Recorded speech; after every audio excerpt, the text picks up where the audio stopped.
So what if I told you there was a gun so powerful it could literally fire something into space? Nope, not science fiction. This was a very real, very ambitious project from the 1960s.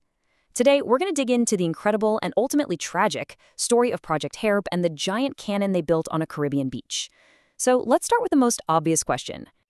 Okay, picture this. You're flying out of the airport in Barbados. You look out the window and you see this. A massive 36-meter-long artillery piece just rusting away right off the runway. It looks completely out of place, like it belongs in a museum or a junkyard. But this was no ordinary weapon. This was a scientific instrument with a truly audacious goal. Just how audacious? Well, this gun launched a projectile to an altitude of 180 kilometers. To put that in perspective, that's nearly halfway to the International Space Station. It's higher than some of the lowest satellites have ever orbited. This wasn't just some big gun. It was, without a doubt, a space gun. And get this, it still holds the world record for the highest altitude projectile ever fired from a gun. So, what was the point of all this? You see, this was all part of Project HARP. That stands for the High Altitude Research Project. It was a joint US-Canadian effort with a revolutionary dream to find a much, much cheaper way to get stuff to space.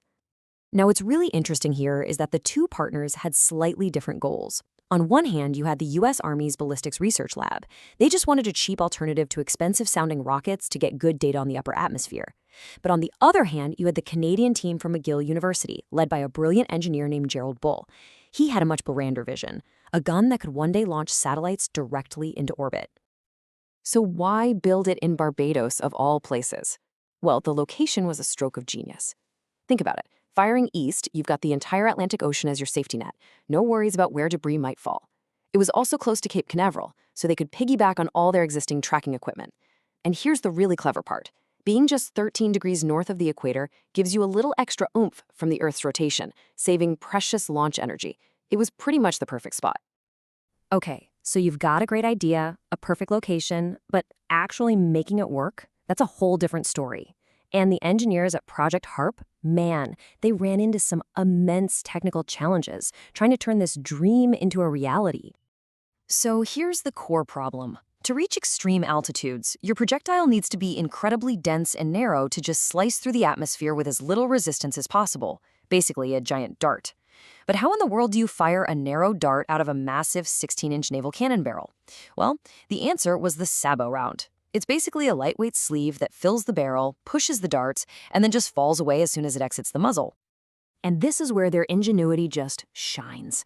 The sabot wasn't a single piece. It was this clever composite where each part had a specific job. The main body was lightweight aluminum, but to stop it from getting completely crushed by the force, it had a high-strength steel insert.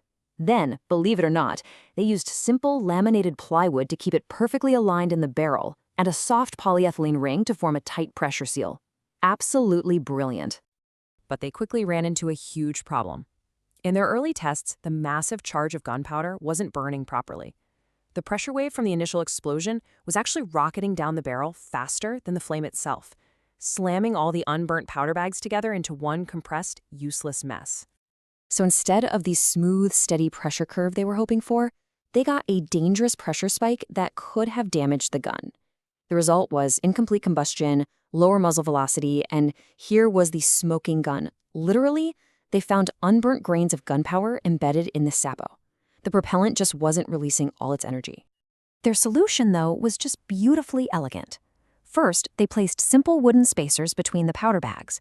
This stopped them from slamming into each other, and it allowed hot gas to flow between them, helping them ignite. Then, they added small electric igniters called squibs to set off all the bags at the exact same time. The result? A much smoother, more powerful, and way safer burn. Problem solved. And the science they did was just incredible.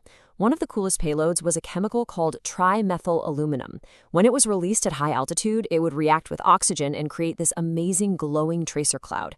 This let observers on the ground literally see and track high-altitude wind shear, providing vital data in the middle of the space race.